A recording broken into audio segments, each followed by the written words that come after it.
Hello guys, सभी को Radhe Radhe. Welcome back to my channel Piyush mamma official. तो कल जहाँ पे मैंने अपना व्लॉग एंड किया था, आज मैं वहीं से अपना व्लॉग दोबारा रीस्टार्ट कर रही हूँ। तो आपको मेरे कल के व्लॉग में पता चले गया होगा, हम लोग जा रहे थे एक ट्रिप पे। तो वो ट्रिप क्या है, कहाँ है, वो आपको मेरे थंबनेल से पता चल ही गया होगा। हम लोग जा रहे हैं महाकुंभ, जिसकी प्रिपरेशन मेरी सासू माँ कर रही हैं। वो पूरा पूजा पाठ का सामान लगा रही हैं। अभी आप आगे देखेंगे, आप बताएंगी वो पूरा कैसे क्या वहाँ पे चढ़ाना है गंगा मैया को। तो मेरे व्लॉग में बने रहिए और एंजॉय करिए। और सुपारी गाड़ देना। उसके बाद फिर तुम दोनों लोग हाथ पकड़ के 5 डुबकी लगा लेना। उसके बाद फिर छोटू को निकाल के और बोलना वो सामान ले आओ। धीरे धीरे ये वाली पन्नी हटा लेना। उसके बाद ये पूरा श्रृंगार, ये नारियल डुबकी लगाना और छोड़ देना। और इसमें से जो हल्दी हल्दी है और ऐसे ही नहा के ऐसे अर्घ दे देना उनको। उसके फिर ये इससे जल चढ़ाना, संग शिवलिंग बनाना, रेत की शिवलिंग बना के पूरी पूजा करना। इसमें तुम्हारे कपूर और तिली और का नाम से चावल और धूप दीप सब है। और मतलब ये बत्ती जला देना। और उसके बाद ये बत्ती तो गंगा जी पे जला रही है ना? हाँ, गंगा जी पे जलेंगे, वहीं जहाँ नहाओगे। तो गंगा जी पे तो ना तिल चढ़ेगा, वहाँ जो शिवलिंग बनाएंगे वहीं शिवलिंग पे चढ़ा दूंगी। हाँ, शिवलिंग पे सब चढ़ा देना।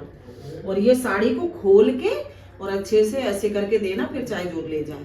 ठीक है, पूरा श्रृंगार इसी साड़ी पे रखना, संकल्प कराना। संकल्प करा के ऐसे ऐसे डुबो देना और फैला देना, वो लेगा सो ले जाएगा। ठीक है, और वहाँ दूध लेना, वो जल चढ़ा देना। और उसके बाद ये लोटा भी तो अपने बनाए तो दूर तक बहा दी, डुबो देंगे तो अंदर चलो जाएगा। हाँ, और अपने जी फिर बाद में ये चुनरी लाल वाली ऐसे करके बिछा देना, तो ये चुनरी कोई नहीं लेता, चली जाती। शिव जी पूजना, पूज के उनको सब कुछ चढ़ा के धूप दीप करके उनकी आरती करके और फिर उस शिवलिंग को वहीं पे परवाह कर देना। ठीक है, थोड़ा जब जोत बढ़ जाएगी उसके बाद जोत जल जाए फिर उसके बाद बढ़ा देना। और गीले ही कपड़ों में करना, कपड़ा पहन के कुछ मत करना, क्योंकि वहाँ फिर तो बस फिर मैंने पूजा का सामान लगा लोगों के रख दिया। और जो बाकी जो मेरी कपड़ों की और मेरे हस्बैंड के कपड़ों की पैकिंग थी, वो मैं ऑलरेडी करके आई थी अपने क्वार्टर से, क्योंकि मुझे पता था कि हमें दूसरे दिन निकलना है। इसीलिए मैं पूरा पैक वो करके आई थी, क्योंकि टाइम बिल्कुल नहीं था। और आगे मुझे दूसरे दिन ही, जिस दिन हम लोग पहुँचे थे सुबह 3 बजे, उसी दिन हमें शाम को 7 बजे निकलना था। 7 बजे की हमारी बस थी, जो कि हमारे घर से ऑलमोस्ट 10 to 15 किलोमीटर दूर बस स्टैंड पे मिलने वाली थी। इसलिए हमेशा हम 2 घंटे पहले या 1 घंटे पहले ही निकलते हैं। तो यहाँ पे हम लोग आ चुके हैं बस स्टैंड। और यहाँ पे अभी बिल्कुल मतलब भीड़ नहीं थी, कोई आया नहीं था, क्योंकि हम टाइम से पहले आ गए थे। हमें जो टाइम बताया गया था वो टाइम से बहुत पहले आ गए थे, इसलिए वहाँ पे रश नहीं था। और बस फिर माँ जी और पापा हमें छोड़ के चले गए और हम लोग आ गए बस में।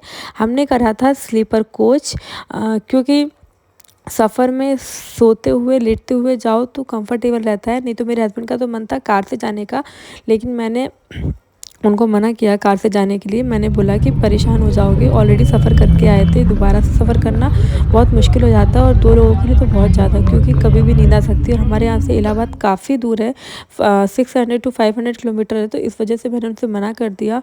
और यहाँ पे मैं बैठ चुकी हूँ भाई बस में, और मेरे को आ रही थी नींद, मैं थक गई थी ऑलमोस्ट, क्योंकि एक दिन पहले ट्रैवलिंग करके आई थी, दूसरे दिन हम फिर ट्रैवलिंग के जा रहे थे। तो इसलिए मैंने अपने हस्बैंड को बोला कि ठीक है, अब बस से ही चलो, क्योंकि ट्रैवलिंग कार से तो बहुत मुश्किल है। और बस फिर हमारी बस निकल चुकी थी और एक जगह पे रुकी थी रात में 12-1 बजे के टाइम पे, ढाबे पे, जहाँ पे लोगों ने खाना पीना खाया। बट हम लोग खाना पीना लेके आए थे घर से, तो हमने कार में खा लिया था। और मेरे हस्बैंड को चाय पीनी थी, उन्होंने चाय पी। बस हम लोग खा पी के सो गए थे। फिर हम लोग सीधे सुबह उठे थे, क्योंकि हमारा टाइमिंग था सुबह 8 बजे का। 8 बजे हमें वहाँ पहुँचना था इलाहाबाद, और जो कि हम लोग पहुँच गए थे। और ये मैं आपको दिखा रही हूँ, मैं सुबह 6 बजे उठ गई थी। मैंने अपने हस्बैंड को ज़बरदस्ती उठाया, मैंने कहा उठो, सुबह हो गई है। और मैं यहाँ पे सनराइज़ दिखा रही थी, मैंने कहा देखो कितना सुंदर लग रहा है। और ये बेचारे, इनकी आँख भी नहीं खुल रही थी, ज़बरदस्ती मैं उनको हिला हिला के उठा रही थी, उठ जाओ उठ जाओ। तो वही वो बहुत ज़्यादा गुस्सा हो रहे थे कि मुझे सोने नहीं दिया। और फिर हम लोग गए एक ढाबे पे चाय पीने। वो ढाबा इतना वाहियात था, इतना गंदा, इतना गंदी चाय मैंने जीवन में नहीं पी। बट क्या करें, वही है ना, मजबूरी का नाम महात्मा गांधी। तो वही बहुत मुश्किल से एक तो चाय मिली, क्योंकि ऑलमोस्ट उसने जो मतलब ड्राइवर था बस का, उसने ऐसी जगह पे रोका था जहाँ पे लोग फ्रेश वगैरह हो सकें। बट मुझे तो ऐसे खुले में तो भाई मेरे से नहीं हो पाएगा। संगम 15 किलोमीटर। कैसा लग रहा है आपको प्रयागराज आके? आने के बाद बताऊंगा। अरे यार मेरी ऐसी आ गई ना ब्लॉग में तो लोग कहेंगे कौन? ये अरे मैंने सोचा वीडियो कॉल पे है। संगम प्रयागराज 15 किलोमीटर रह गया।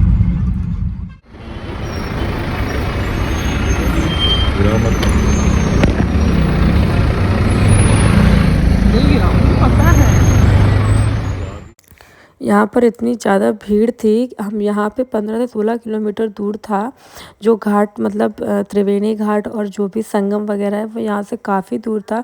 लेकिन आप लोग ट्रैफिक देख ही सकते हो, ये एक दिन पहले का ट्रैफिक है शिवरात्रि से।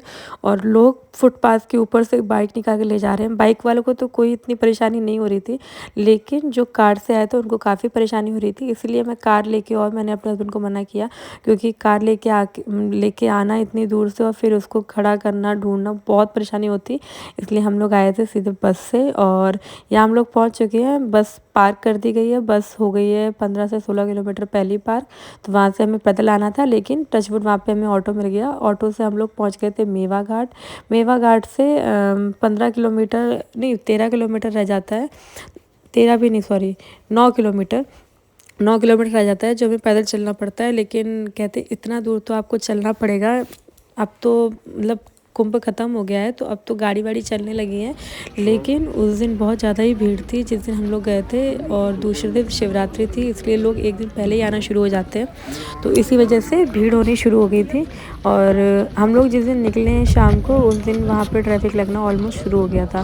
तो हम लोग बिल्कुल सही दिन गए थे। शिवरात्रि के दिन हमारा मन था, लेकिन हमें पता था कि भीड़ की वजह से हम दर्शन अच्छे से नहीं स्नान कर पाएंगे और बहुत ज़्यादा परेशानी होगी, इसलिए हम एक दिन पहले ही दर्शन करके वापस आ गए थे। तो यहाँ पे हम लोग खाने पीने का देख रहे थे क्योंकि सुबह से भूखे थे। इतना बेकार खाना, और जो चीज़ 10 की आती है वहाँ पे 100 रुपये की मिल रही थी। बहुत ज़्यादा महंगा, हर एक चीज़ पे इतनी महंगाई कर रखी थी कि क्या ही बोलें, क्या बताऊँ मैं। फिर हम लोग चल दिए पैदल पैदल। मेरी तो हो गई थी यहाँ पे हालत ख़राब। पैदल चलने में इतनी हालत ख़राब नहीं हो रही थी, लेकिन जिस हिसाब की धूप थी उसकी वजह से मैं बहुत ज़्यादा परेशान हो गई थी और मेरे हस्बैंड खुद परेशान हो गए थे। एक तो धूप, बार-बार पानी पियो धूप में, तो फिर और तबीयत अंदर से ख़राब होनी शुरू हो गई थी।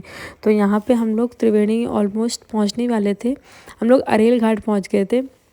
अरेल घाट में हम लोगों ने बोट की और बोट से हमने त्रिवेणी संगम में स्नान किया जाके, क्योंकि जो हमने घाट देखा था संगम घाट, वहाँ पे इतनी ज़्यादा लोगों ने गंदगी कर रखी थी, इतना ज़्यादा मतलब क्या ही बताऊँ, इतनी गंदी स्मेल आ रही थी उस जगह पे कि वहाँ पे स्नान करना बिल्कुल पॉसिबल ही नहीं था। लोग तब भी नहा रहे थे, पता नहीं कैसे नहा रहे थे। मैं और मेरे हस्बैंड गए, हमारा तो बिल्कुल मूड ही ख़राब हो गया था। माता मैया की वहीं से पैर छू के हम लोग वापस आए। अरेल घाट से हमने बोट की, फिर हम लोग बोट करके निकल गए। और यहाँ पे बोट वाले ने भी पर पर्सन के 1000 रुपीज़ पे किए थे, मतलब लिए थे।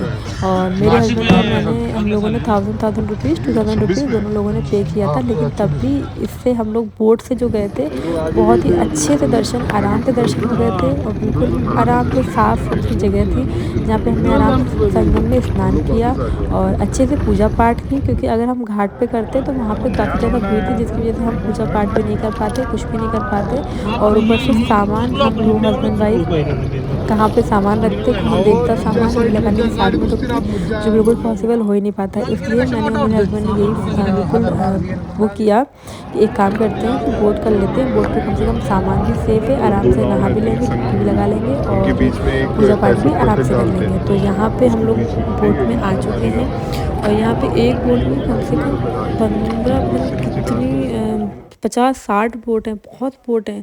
और हर बोट पे ऐसा नहीं कि हम लोग चलो पे करके आ रहे हैं, दुनिया आ रही है पे करके।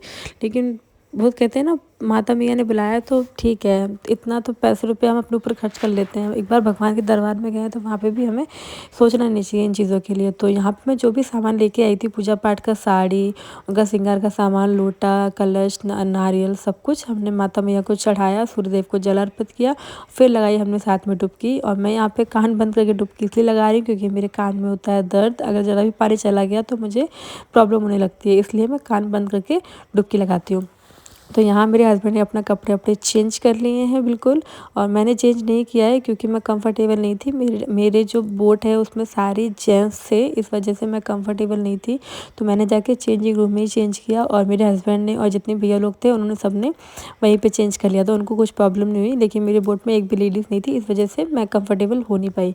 तो यहाँ पे मैं तो बिल्कुल कपड़े अपने गीले, और मुझे ऊपर से ठंड भी लग रही थी क्योंकि हवा बहुत तेज़ चल रही थी, धूप भी थी, हवा भी चल रही थी। तो यहाँ पे भैया दिखा रहे थे कि कहाँ पे त्रिवेणी है, मतलब कहाँ पे गंगा है, कहाँ पे यमुना, कहाँ सरस्वती। तो देख के इतना अच्छा लग रहा था कि हमारे भारत में इतनी सुंदर सुंदर चीज़ें हैं जो हमें पता ही नहीं है। मुझे तो सच में नहीं पता था, मुझे बाद में पता चला, मेरे हस्बैंड ने बताया कि ऐसे ऐसे यहाँ पे है। तो माता मैया ने बुलाया था, अच्छे से हमने स्नान कर लिया, सब कुछ हमारा अच्छे से हो गया, दर्शन भी अच्छे से कर लिए। लेकिन हम लेटे हुए हनुमान जी नहीं जा पाए क्योंकि वहाँ पे इतनी ज़्यादा भीड़ थी और इतना दूर था कि हम पैदल जा ही नहीं सकते थे, हम परेशान हो गए थे। वहाँ पे कोई बाइक वाला भी नहीं जाता, इसलिए हमने वहाँ जाना फिर कैंसिल कर दिया। हमने कहा बाद में कभी आएंगे तो दर्शन कर लेंगे, भगवान अब क्या कर सकते हैं, क्योंकि हिम्मत नहीं थी। और यहाँ पे भी अरेल घाट से हम लोगों ने बाइक की, जो हमें मेवा घाट तक उतारा, उसने भी हमें 200 रुपये लिए, 100 रुपये पर पर्सन, और मेवा घाट तक उतारा। इतना ज़्यादा क्योंकि हम लोग चल नहीं पा रहे थे, इतना थक गए थे, इतनी धूप थी। और मेवा घाट से हमें दूसरी गाड़ी करनी थी, बाइक करनी थी, जो हमें हमारे बस स्टैंड तक उतारे। जो बस स्टैंड हमारा काफ़ी दूर था, जहाँ पे हम अभी खड़े हैं मेवा घाट से। तो यहाँ से हमने दूसरी बाइक करी, और उसने भी 200 रुपीज़ पर पर्सन लिए, 100 रुपीज़ पर पर्सन लिए। तो 200 रुपये उसने लिए थे। फिर हमें बस स्टैंड पर उतार के, फिर हम बस स्टैंड में हमने अपना पूरा सामान वगैरह रख के, और हम लोग निकल आए थे रेस्टोरेंट के लिए, क्योंकि हमने सुबह से कुछ भी नहीं खाया था। वो भल्ला खाया था, वो भी इतना गंदा था कि हमने उसको फेंक दिया था। और यहाँ पे हम लोग इस रेस्टोरेंट में आए, इसका भी खाना इतना बेकार, पूरा मन ख़राब हो गया। ना तो पेट भरा, ना मन भरा, ना तबीयत अच्छी हुई। ऊपर से तबीयत भी ख़राब हो गई थी मेरी तो, क्योंकि धूप और छाँव की वजह से। ठंडे में कभी नहाती हूँ, धूप लगती है, पानी पी लेती हूँ, इसकी वजह से मैं बीमार हो गई थी। तो मेरा तबीयत थोड़ा मन ख़राब हो रहा था खाना खाने के बाद। माउंटेन ड्यू, डर के आगे जीत है। मेरे हस्बैंड ले आए थे कोल्ड ड्रिंक, जो पी के मेरा मन थोड़ा खुश हो गया था। और फिर हम लोग उतरे थे रात में एक ढाबे पे, मतलब पूरी बस ही रुकी थी, सभी लोगों ने वहाँ खाना खाया था।